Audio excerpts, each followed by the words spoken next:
स्वागत है आपका पद्मेश 24/7 में। मैं हूं अर्चना मिश्रा। आगे बढ़ने से पहले सबसे पहले रुक करते हैं आज की हेडलाइंस पर।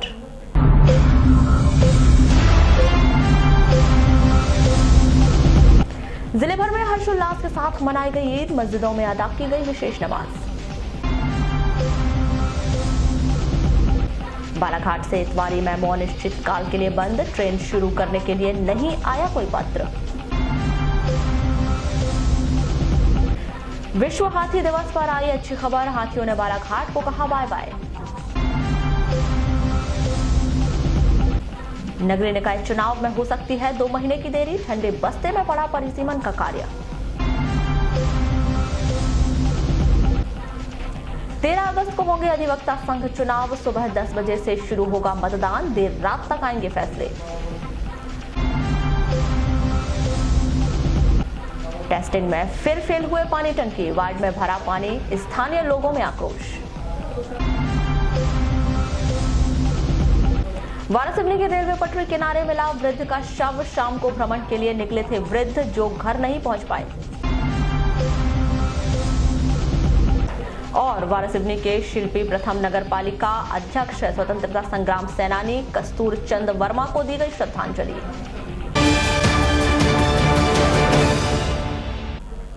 और अब जानते हैं खबरें विस्तार से।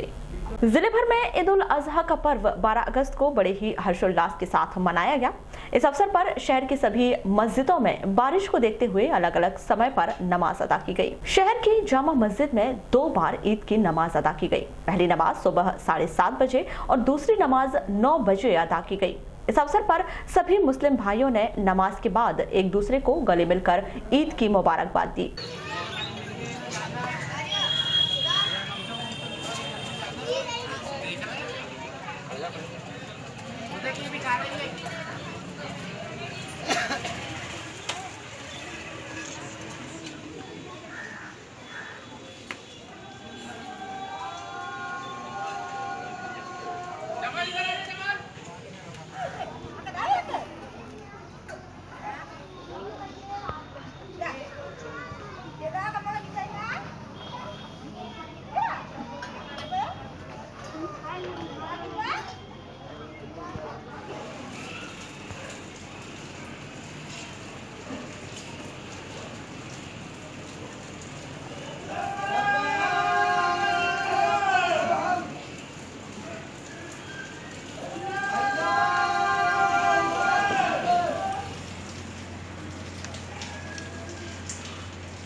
आज ईद उल अजहा के मौके पर जामा मस्जिद में 2 जमात थी, एक 7:30 बजे और एक 9 बजे है। ईद के मौके पर अमन व चैन की दुआ की गई। पूरे शहर में, पूरी दुनिया के अंदर में अमन व चैन शांति बनी रहे, इसके लिए कुर्बानी का पर्व ईद उल अजहा की नमाज पूरे बालाघाट शहर के तमाम मस्जिदों में अलग अलग वक्तों पर अदा की गई। बरसात के मौसम के कारण ईदगाह में नमाज न होने के कारण पूरी मस्जिदों में अलग अलग समय पर नमाज अदा की गई। और मैं अंजुमन इस्लामिया कमेटी की जानिब से तमाम अहले मुसलमानों को ईद उल अजहा की मुबारकबाद देता हूं। इसी तरह वारासिवनी में भी ईद ए अजहा पर्व 12 अगस्त को शहीदाने मक्का की दुआएं मगफिरत के साथ मनाया गया। पैगंबर इस्लाम हजरत इब्राहिम अलैहिस्सलाम ने जिस जगह पर अपनी कुर्बानी की मिसाल अल्लाह को पेशे नजर की थी, उसी स्थान पर मक्का के मीना शहर में ईद ए अजहा के मौके पर करीब करीब 1000 हाजियों का विशाल इब्राहिम अलैहिस्सलाम की सुन्नत की अदायगी में हो गया।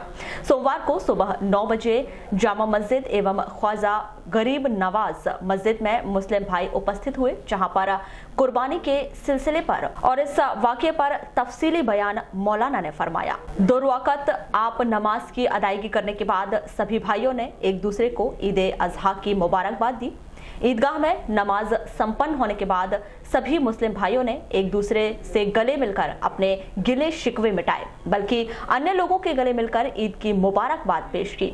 मस्जिदों में नमाज की अदायगी के बाद सभी मुस्लिम भाइयों ने कब्रों की तफरीह की। अपने अपने महरूमों की कब्र पर पहुंचकर उन्होंने गुलपोशी की, खुशबू का नजराना, इत्र, लोबान, अगरबत्ती लगाकर पेश किया। इस दौरान कब्रों के पास खड़े होकर अपने अपने मरहूमों की दुआएं, मगफिरत के लिए दुआएं मांगी गई। आपको बता दें कि ईद की नमाज की अदायगी के बाद वाजिब ठहराई गई। कुर्बानी की रस्म एक पैगाम के साथ साहिब हैसियत मुसलमानों ने अपने अपने घरों में अदा की। यह सिलसिला 3 रोज तक चलेगा।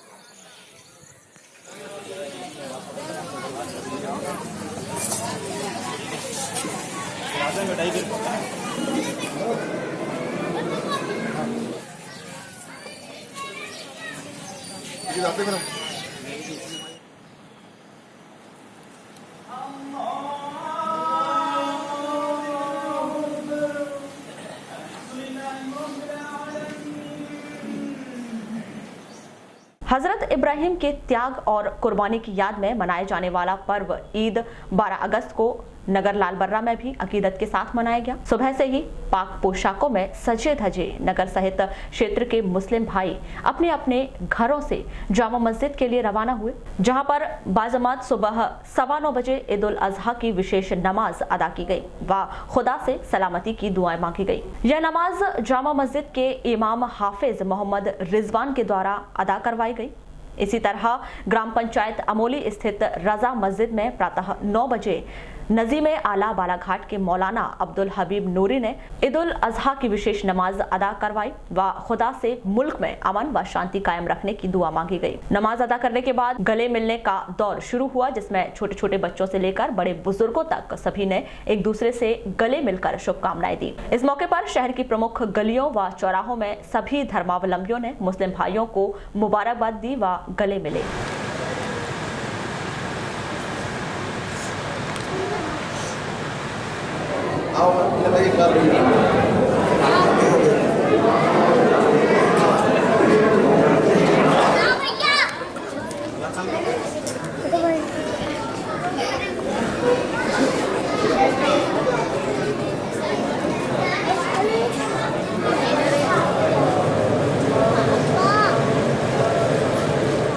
नौ बजे नमाज रखी गई थी और माशाल्लाह वक्त मुकर्रर पर नमाज ईद अदा की गई। उसके बाद में इलाके के लिए, देश के लिए, मुल्क के लिए, इसकी शांति के लिए पूरी नमाजियों ने अल्लाह की बारगाह में रो रो करके दुआएं की हैं। उसके बाद में दुआ सलाम के बाद में लोग आपस में एक दूसरे को मुबारकबाद पेश करते हुए अपने अपने घरों की तरफ रवाना हैं। अभी जो कुर्बानी का दौर है जो कब तक चलेगा? ये असल में कुरान और हदीस की रोशनी में देखें तो इसके 3 दिन होते हैं, 10, 11, 12। 10 की ईद की नमाज की बाद से 12 की शाम तक ये कुर्बानी। आज जो है बकरीद मनाई गई यहाँ ईद उल अजहा। आप समस्त लोगों को ईद उल अजहा की बहुत बहुत सारी शुभकामनाएँ, बहुत सारी बधाई। यह त्यौहार जो है शांति और अमन के साथ मनाया जाता है हमेशा। उसी तरह इस बार भी शांति, अमन, भाईचारे के साथ यह त्यौहार मनाया जा रहा है। सभी लोग आपस में गले मिलकर इस त्यौहार में खुशियाँ बांट रहे हैं।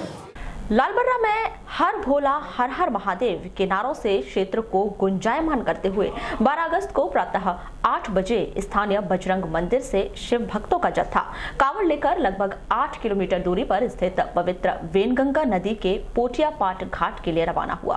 प्रतिवर्ष प्रदर्शनानुसार इस वर्ष भी बजरंग मंदिर समिति द्वारा आयोजित यह कांवड़ यात्रा डीजे की धुन पर पैदल नाचते गाते व भोले बाबा के नारे लगाते ग्राम अमोली व बमनी होते हुए पोटियापाट घाट पहुंची, जहां कांवड़ियों ने कांवड़ में पवित्र गंगा जल भरा और इसके बाद वापस सभी कांवड़िए बजरंग मंदिर के लिए रवाना हुए।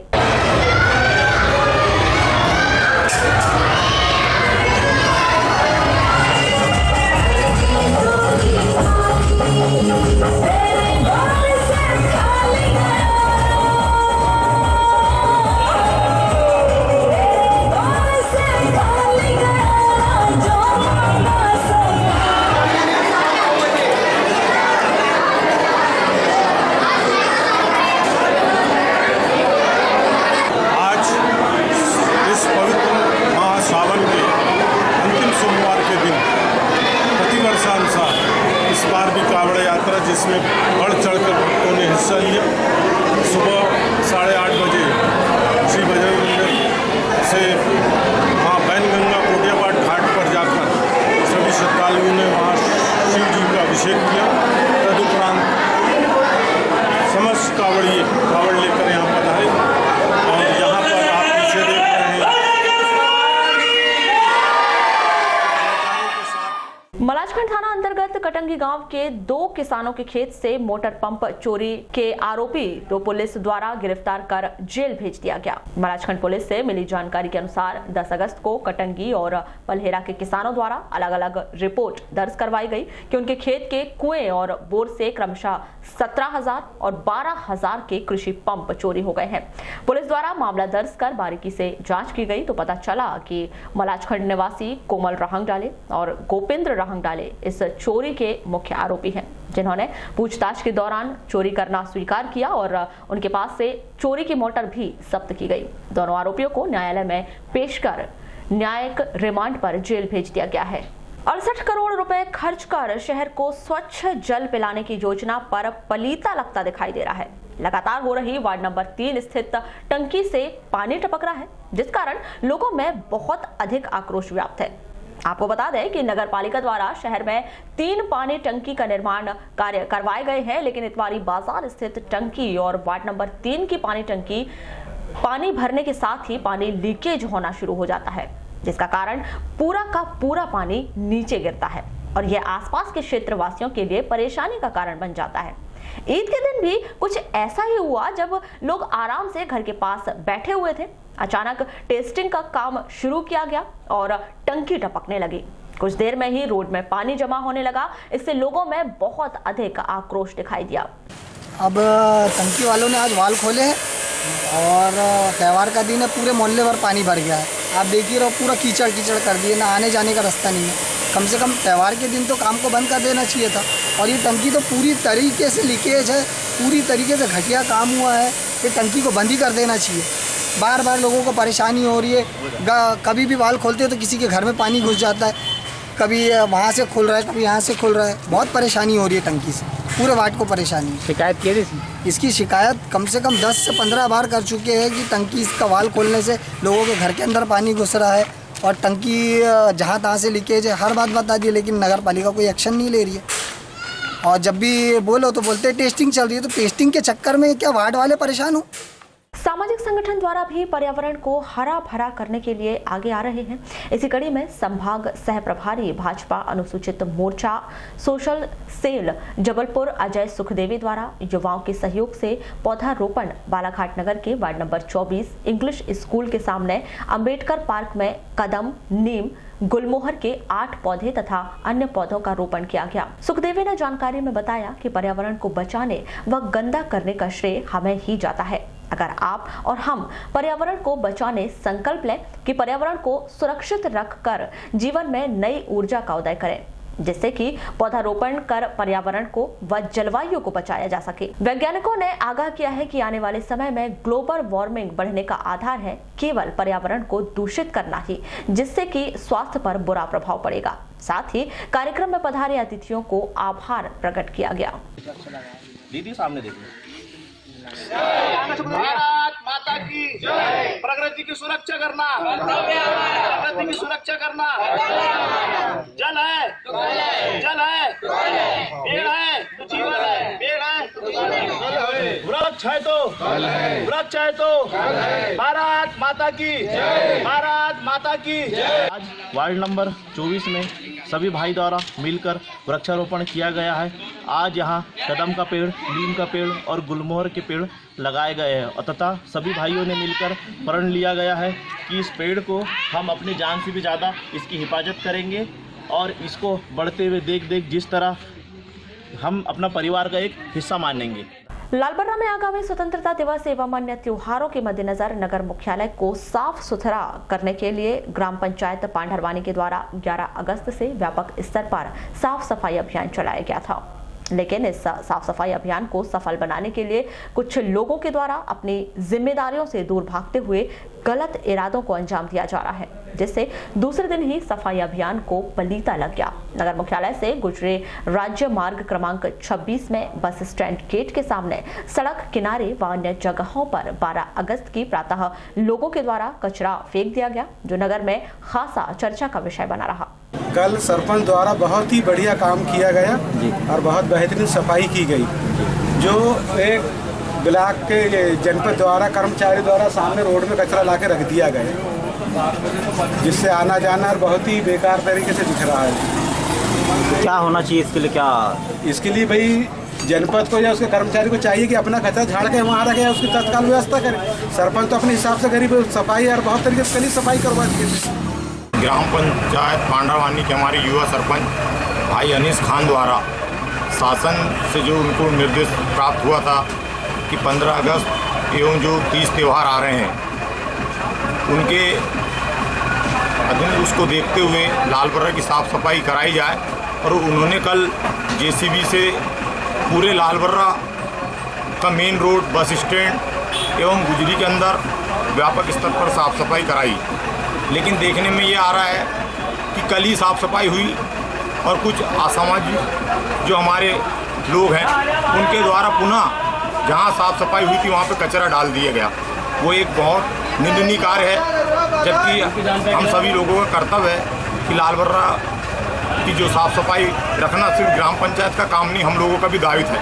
मैं समस्त दुकानदार भाइयों से भी निवेदन करूँगा कि वे अपने दुकान का जो कचरा है वो इकट्ठा रखें। और ग्राम पंचायत पांडरवानी ने एक अच्छी पहल करी है, रोज़ सुबेरे कचरा गाड़ी आती है उस पर ही कचरा डाले, ताकि लालबर्रा में जो ग्राम पंचायत पांडरवानी द्वारा व्यापक साफ़ सफाई कराई गई है वो साफ़ सफाई निरंतर बनी रहे। श्रावण मास के पवित्र माह के अवसर पर अंतिम सोमवार को जिला मुख्यालय से लगी हुई जागपुर छिंदी टोला पंचायत से विशाल कावड़ यात्रा निकाली गई। यह कावड़ यात्रा शहर के शंकर घाट स्थित भगवान भोलेनाथ के मंदिर पहुंची, जहां भगवान भोलेनाथ का जलाभिषेक किया गया। इस दौरान बड़ी संख्या में जागपुर और छिंदी टोला के ग्रामीण उपस्थित थे। चारों तरफ में जैसे एक चित्कार मच गया, गंगा के किनारे में हाहाकार मच गया।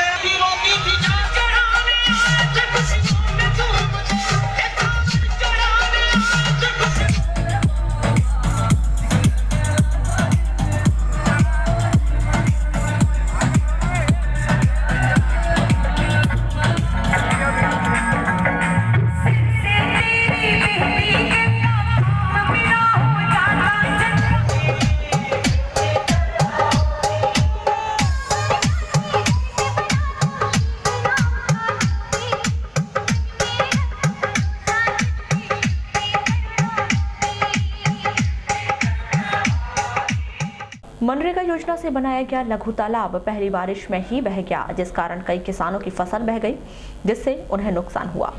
पूरा मामला विरसा जनपद के जानपुर पंचायत के सारस डोला का है। इस साल मनरेगा योजना के तहत 2,88,000 रुपए से लघु तालाब निर्माण करवाया गया था, जो पहली बारिश में ही टूट गया। हितग्राहियों ने आरोप लगाया कि पंचायत ने निर्माण कार्य के नाम पर जमकर भ्रष्टाचार किया है। निर्माण कार्य भी अधूरा ही है और उसकी पूरी राशि निकालकर गबन कर दिया गया। नतीजा, पहली बारिश में ही तालाब फूट गया। बालाघाट से गोंदिया के रास्ते चलने वाली इतवारी मेमो ट्रेन के पहिए अनिश्चितकाल के लिए बालाघाट की ओर नहीं आएगी। बीते महीने की 14 जुलाई को पहले 10 दिन फिर 1 महीने के लिए बंद हुई ट्रेन के दोबारा संचालन के लिए अब तक कोई आदेश नहीं आए हैं। रेलवे की घोषणा के अनुसार 24 अगस्त से ही दोबारा मेमो को शुरू होना था, लेकिन दोबारा संचालन के लिए अब तक कोई आदेश बालाघाट रेलवे स्टेशन प्रबंधन के पास नहीं आए, जिससे यही उम्मीद लगाई जा रही है कि अब मेमो के पहिए अनिश्चितकाल के लिए बालाघाट की ओर थम गए हैं। इसके साथ ही टूट गई बालाघाट से सीधी नागपुर ट्रेन की आस। अब जिले की जनता पूछ रही है कि ऐसा क्या हुआ जो मेमो का संचालन बालाघाट से बंद कर दिया गया। क्या यह ट्रेन महज चुनावी लॉलीपॉप थी? क्या जिसे चुनाव होते ही छीन लिया गया? ऐसी क्या परेशानी हुई कि ट्रेन का संचालन बालाघाट तक नहीं किया जा सकता? आखिर फरवरी से जुलाई तक 4 महीने ट्रेन तो बालाघाट आई, तो फिर आगे क्यों नहीं आ सकती? आपको बता दें कि निश्चित ही इतवारी मेमो बालाघाट तक तो आ रही थी, लेकिन इसके कारण जिले के भीतर चलने वाली दूसरी ट्रेनों के समय में अघोषित बदलाव किया जा रहा था। शायद इसी कारण मेमो का संचालन बंद कर दिया गया हो। बालाघाट स्टेशन प्रबंधक HL कुशवाहा बताते हैं कि मेमो को शुरू किए जाने के विषय में अब तक उनके पास कोई आधिकारिक पत्र प्राप्त नहीं हुआ है, जिससे उसके संचालन के विषय में कोई पुख्ता जानकारी दी जा सके। पूछे जाने पर वह भी नहीं बता पाते कि ट्रेन क्या अनिश्चित काल के लिए बंद हो गई है। सीधा जवाब देते हैं, यह वरिष्ठ स्तर का मामला है, जैसा फैसला वरिष्ठ स्तर से आदेश होगा उसका पालन किया जाएगा। मतलब साफ है कि मेमो अब बालाघाट आए या ना आए, यह भविष्यकाल की बात होती जा रही है। विश्व हाथी दिवस पर जिले के लामता क्षेत्र के लिए अच्छी खबर आई है। हाथियों ने उनके क्षेत्र को छोड़कर कान्हा की ओर रुख कर लिया है। अब हाथी लामता से दूर और कान्हा राष्ट्रीय पार्क के करीब पहुंच गए हैं। उड़ीसा के रास्ते छत्तीसगढ़ होते हुए 2 हाथी 1 जुलाई को जिले के बिरसा रेंज पहुंचा। वहां से 10 दिन का सफर तय कर 11 जुलाई को बैयर रेंज पहुंच गए, जहां से हाथी अचानक गायब हो गए और लगभग 12 दिन के बाद लामता रेंज में दिखाई दिए। 24 जुलाई से लेकर हाथी 9 अगस्त तक लगातार लामता और उसके आसपास के आधा दर्जन गांव और लगी हुई पहाड़ियों पर देखे गए। यह देखकर ऐसा लगा कि हाथी इसे अपना नया पड़ाव बना सकते हैं। इस दौरान उन्होंने लगभग 90 एकड़ में लगी धान की फसल भी खराब की। वन विभाग तो यही शुक्र मना रहा है कि उन्होंने मनुष्य के इतने करीब होते हुए भी किसी को नुकसान नहीं पहुंचाया। इसकी बड़ी वजह हम आपको बता दें कि वन विभाग की तत्परता और लामता क्षेत्र के लोगों की जागरूकता को ही माना जा रहा है, जिन्होंने हाथी को यहां से खदेड़ने या भगाने की कोई कोशिश नहीं की, जिससे हाथी किसी भी तरह से उग्र नहीं हुए और वे शांति से अपनी मर्जी के मुताबिक इस क्षेत्र को छोड़कर कान्हा राष्ट्रीय पार्क की ओर कूच कर गए हैं। उत्तर वन मंडल के उप वन मंडल अधिकारी MS श्रीवास्तव बताते हैं कि विश्व हाथी दिवस पर ही सही, लेकिन एक राहत वाली खबर है। हाथियों ने अपनी मर्जी के मुताबिक रिहायशी क्षेत्र की करीब वाले इलाके को छोड़कर सघन जंगल की ओर कूच कर लिया है। 12 अगस्त सुबह तक यह हाथी लामता से लगभग 25 से 30 मीटर दूरी पर सघन जंगल में देखे गए। तब यही उम्मीद लगाई जा रही है कि यहाँ थी वहां से चंद दूरी पर स्थित कान्हा राष्ट्रीय पार्क की सीमा में प्रवेश कर जाएंगे, जो उनके लिए सबसे सुरक्षित घर हो सकता है। वन विभाग की टीम लगातार इन हाथियों पर नजर बनाए हुई है। देखना अब यह है कि हाथियों का अगला पड़ाव कौन सा होता है। नगरीय निकाय चुनाव से पहले वार्डों के होने वाले परिसीमन प्रक्रिया आज 2 महीने बाद भी ठंडे बस्ते में पड़ी हुई है, जिसे देखते हुए अनुमान अभी से लगाया जा रहा है कि क्या चुनाव 1 से 2 महीना देरी से हो सकते हैं। तय समय के अनुसार नगरीय निकाय चुनाव नवंबर से दिसंबर माह में करवाए जा सकते हैं, लेकिन उससे पहले होने वाले वार्डों के परिसीमन मतलब सभी वार्डों को जनसंख्या और क्षेत्रफल के अनुसार बराबर बांटे जाने की प्रक्रिया 2 महीने बाद भी शुरू नहीं करवाई जा सकती है, जिससे अनुमान लगाया जा रहा है कि अब यही प्रक्रिया देरी से चल रही है, जो कहीं ऐसा तो नहीं कि चुनावी प्रक्रिया में भी देरी हो पाए। आपको बता दें कि शहर के भीतर ऐसे कई वार्ड हैं जो जनसंख्या के अनुसार बांटे नहीं हैं। नए बसाहट वाले क्षेत्र जैसे बूढ़ी Bhatera ward number 33, Moti Nagar, Gaykhuri ward number 24, सरेखा में नए मकान बनाने के कारण इन वार्डों की जनसंख्या में तेजी से बढ़ोतरी हुई है, जिस कारण इन वार्ड में विकास कार्य जनसंख्या और क्षेत्रफल के अनुसार नहीं हो पा रहे हैं। इन सब बातों को देखते हुए वार्डों को बराबर जनसंख्या के अनुसार बांटने के लिए परिसीमन प्रक्रिया कराई जानी थी, जिस पर अब तक कुछ नहीं हो पाया है। मुख्य नगरपालिका अधिकारी दिनेश बागमारे और परिसीमन प्रक्रिया को पूर्ण करवाने वाले बालाघाट तहसीलदार रामबाबू देवांगन बताते हैं कि वर्तमान समय तक परिसीमन प्रक्रिया में कोई कार्य नहीं हो पाया है। जल्द ही इस पर कार्य शुरू किया जाएगा। नगरपालिका परिषद में 12 अगस्त को नगर के प्रथम नगरपालिका अध्यक्ष स्वतंत्र संग्राम सेनानी स्वर्गीय कस्तूर चंद वर्मा की 16वीं पुण्यतिथि मनाकर उन्हें याद किया गया। नगर पालिका अध्यक्ष विवेक पटेल, वरिष्ठ कांग्रेसी डॉक्टर राम वर्मा, राकेश वर्मा, पार्षद संदीप मिश्रा सहित अन्य गणमान्य नागरिकों की उपस्थिति में प्रारंभ हुआ, जिसमें सर्वप्रथम उपस्थित जनों द्वारा नगर पालिका परिसर में स्थित स्वर्गीय कस्तूरचंद वर्मा जी की प्रतिमा के समक्ष दीप प्रज्वलित कर माल्यार्पण कर श्रद्धांजलि अर्पित की गई। इस पुण्यतिथि के अवसर पर स्वतंत्रता संग्राम सेनानी नगर के प्रथम नगर पालिका अध्यक्ष स्वर्गीय कस्तूरचंद वर्मा जी के जीवन पर प्रकाश डालकर उनके जीवन के बारे में विस्तार से बताया गया। श्री वर्मा एक दूरगामी सोच रखने वाले व्यक्ति थे, जिनकी सोच का नतीजा है कि आज वाराणसी में जो भी आता है वह यहाँ बचने के लिए सोचता है, क्योंकि वाराणसी नगर की जो बसाहट श्री वर्मा के हाथों से की गई है वह इतनी शानदार है कि उन्होंने तत्कालीन परिस्थितियों में भविष्य का विचार करते हुए नगर में हॉस्पिटल कहाँ होना चाहिए, बस स्टैंड कहाँ, बाजार कहाँ होना चाहिए, इसकी चिंता करते हुए नगर को सुंदर बनाया और 17.5 वर्ष नगर पालिका अध्यक्ष रहे। इस अवसर पर जनप्रतिनिधि, गणमान्य नागरिक मौजूद रहे। ये जो है श्रद्धा सुमन की तारीख कहलाती है जी। आम जनता का जो सेवक होता है जी, उन्हीं का सम्मान जनता करती है। उसी सिलसिले में इस नगर पालिका में 17.5 साल उन्होंने प्रेसिडेंट की कुर्सी को सुशोभित किया, जनता की सेवा किया। जनता ने और इस परिषद ने, वर्तमान परिषद ने उनके कार्यों की सराहना के आंदोलन अध्यक्ष जो कि लंबे समय तक 17 साल तक नगर पालिका अध्यक्ष रहे, स्वतंत्रता संग्राम सेनानी कस्तूरचंद वर्मा जी की आज पुण्यतिथि है और उन्हीं की याद करने, उन्हीं के सम्मान में हम लोग यहाँ पहुँच हुए हैं। कस्तूरचंद वर्मा वो व्यक्ति हैं जो हमारे नगर के शिल्पकार हैं।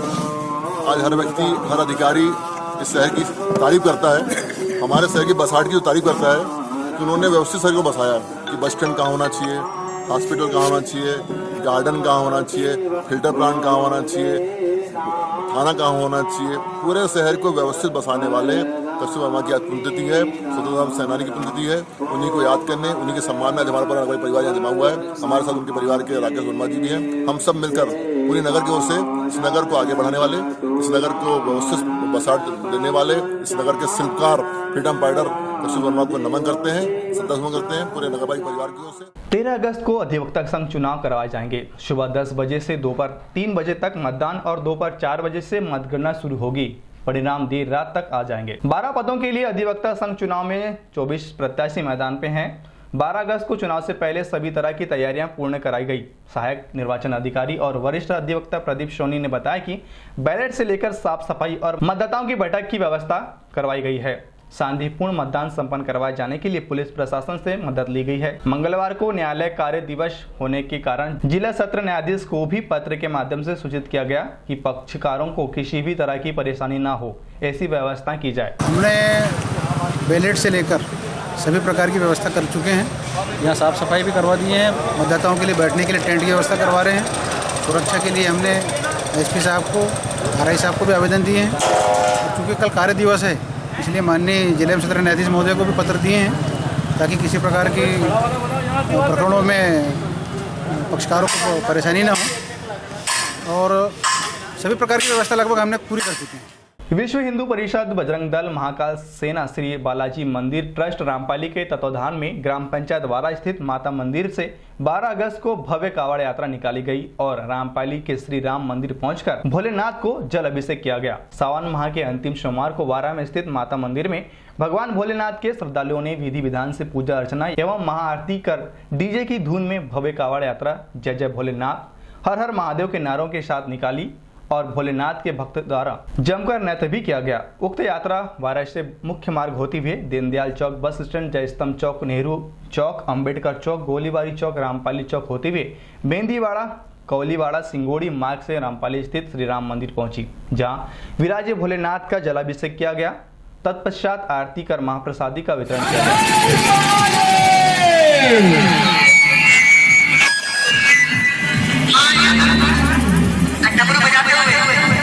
बाबा के दरबार में हाथ है, वहां पे हाथ से डमरू बजाएंगे, बाबा भोले के बनाएंगे।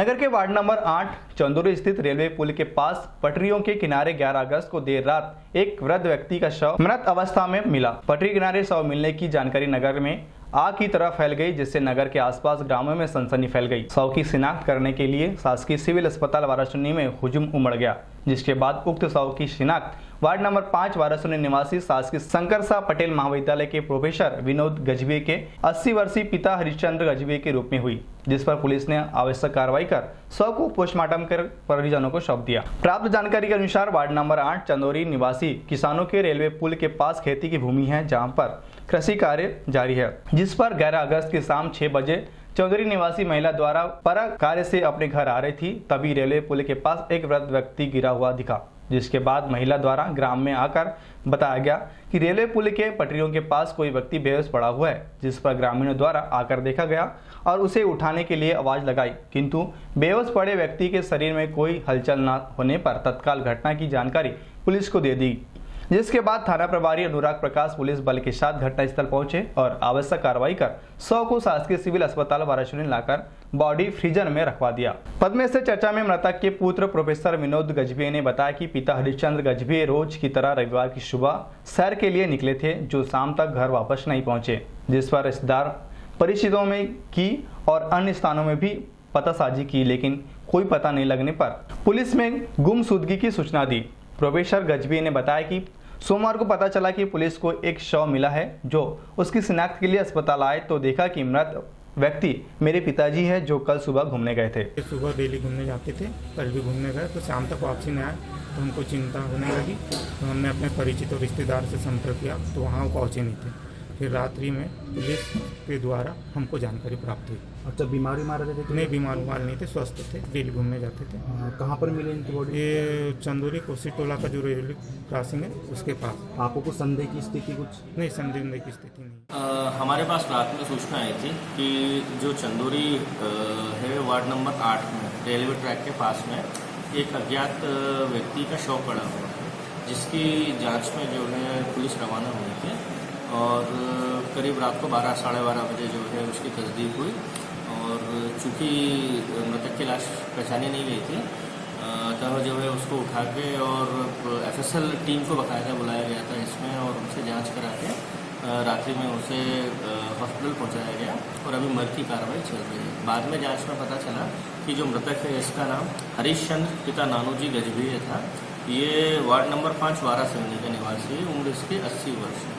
इनके परिजनों से बात करने पर ज्ञात हुआ कि ये प्रातः जो है सैर सपाटे के लिए निकला था, सुबह घूमने के लिए निकला था और उसके बाद वापस नहीं आया। इनके द्वारा कोई शिकायत अभी थाने में दर्ज नहीं कराई गई। किडनी रोग से पीड़ित मरीजों के लिए जिला अस्पताल में लगाई गई डायलिसिस मशीन करीब 4 दिनों से काम नहीं कर पा रही है, जिसके कारण किडनी रोग से पीड़ित मरीजों को काफी दिक्कतों का सामना करना पड़ा। चिकित्सकों की माने तो डायलिसिस मशीन के RO वाटर मोटर खराब होने के कारण डायलिसिस मशीन का उपयोग नहीं हो पा रहा है। इस मशीन को दुरुस्त करने के लिए इसे सुधार के लिए भेजा गया और RO वाटर मोटर ठीक हो जाने पर डायलिसिस मशीन की सुविधा मरीजों के लिए उपलब्ध कराई जाएगी। इस संदर्भ में दूरभाष पर चर्चा के दौरान CMHO श्री पनिका ने बताया कि जिला अस्पताल की डायलिसिस मशीन के RO वाटर मोटर में तकनीकी खराबी आ गई, जिस मोटर को सुधार कार्य के लिए बाहर भेजा गया। मोटर के सुधर जाने पर पुनः डायलिसिस की सुविधा मरीजों को प्राप्त होगी। आंतरिक रोगियों को 2 वक्त का भोजन देने वाले रसोइयों को अब भी 2000 के मानदेय पर अपनी सेवाएं प्रदान करना पड़ रहा है। वहीं जिला अस्पताल के रसोई घर में पूर्व में करीब 1 दर्जन कर्मचारी अपनी सेवा प्रदान करते थे, अब इनकी संख्या आधी रह गई है और अब तक जिला अस्पताल प्रबंधन के द्वारा ध्यान नहीं दिया गया, जिसके कारण रसोइयों को काफी दिक्कतों का सामना करना पड़ रहा है। इस संदर्भ में रसोइया का क्या कहना है, आइए जानते हैं। अभी पेमेंट में इजाफा हुआ आपके मानदेय? नहीं, अभी उठे तो हमका तो मिलेगी बोलते हैं, बढ़ के पर अभी मिली नहीं है। नहीं मिली। कितना मिल रहा है अभी आपको? 2000 में चल जाता है? हाँ, खाली खुली बैठे बेरोजगार तो चल जाता है। मैंने अभी बीच में जैसे 2000 के अलावा बढ़ाने की कहा गया था, तो क्या बढ़ाया गया है? नहीं, अभी मतलब नया ठेका होगा, टेंडर होगा तब मिलेगी बढ़ी। वहीं इस संदर्भ में दूरभाष पर चर्चा के दौरान CMHO RC पनिका ने कहा कि जिला अस्पताल में रसोइयों को निर्धारित मानदेय समिति के माध्यम से दिया जाता है और जो मानदेय निश्चित है वह शासन के आदेशों के तहत ही दिया जा रहा है। पवित्र सावन मास के अंतिम सोमवार को नगर के शंकर घाट में श्रद्धालुओं की काफी भीड़ नजर आई, जहाँ पर शिव भक्तों ने भगवान शिव की विशेष पूजा अर्चना कर पुण्य लाभ अर्जित किया। आपको बताएं कि श्रावण मास भगवान शिव का प्रिय मास कहलाता है, जिसमें पूरे महीने भर से भक्त भगवान भोलेनाथ की पूजा अर्चना पर पुण्य लाभ अर्जित करते हैं। ऐसा माना जाता है कि भगवान शिव के इस पवित्र मास में जो भी श्रद्धालु सच्चे मन से भगवान शिव की उपासना करता है, उसकी सभी मनोकामना पूर्ण होती है। श्रावण मास के अंतिम सोमवार को नगर के तमाम शिव मंदिरों में सुबह से ही भक्तों का तांता लगा रहा, जहां भगवान शिव का रुद्राभिषेक कर विधि विधान से पूजा अर्चना की गई। इसके पश्चात महाआरती का आयोजन किया गया।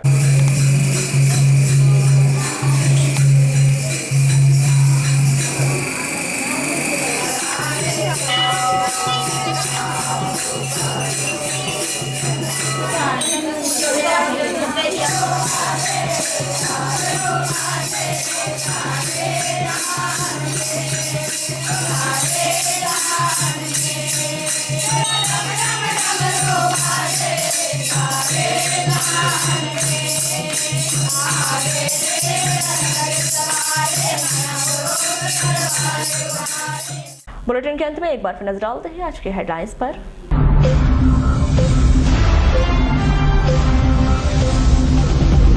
जिले भर में हर्षोल्लास के साथ मनाई गई ईद, मस्जिदों में अदा की गई विशेष नमाज।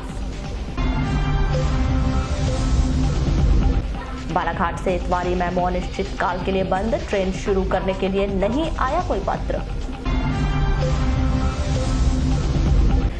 विश्व हाथी दिवस पर आई अच्छी खबर, हाथियों ने बालाघाट को कहा बाय बाय। नगरीय निकाय चुनाव में हो सकती है 2 महीने की देरी, ठंडे बस्ते में पड़ा परिसीमन का कार्य। 13 अगस्त को होंगे अधिवक्ता संघ चुनाव, सुबह 10 बजे से शुरू होगा मतदान, देर रात तक आएंगे फैसले। टेस्टिंग में फिर फेल हुए पानी टंकी, वार्ड में भरा पानी, स्थानीय लोगों में आक्रोश। वारासिवनी के रेलवे पटरी किनारे मिला वृद्ध का शव, शाम को भ्रमण के लिए निकले थे वृद्ध जो घर नहीं पहुंच पाए। और वारासिवनी के शिल्पी प्रथम नगर पालिका अध्यक्ष स्वतंत्रता संग्राम सेनानी कस्तूर चंद वर्मा को दी गई श्रद्धांजलि। तो ये थी अभी तक की खास खबरें। खबरों की ज्यादा जानकारी के लिए लॉग ऑन कीजिए www.balaghatexpress.in पर। तो आज बुलेटिन में बस इतना ही। अगले न्यूज बुलेटिन के साथ फिर मुलाकात होगी, तब तक के लिए नमस्कार।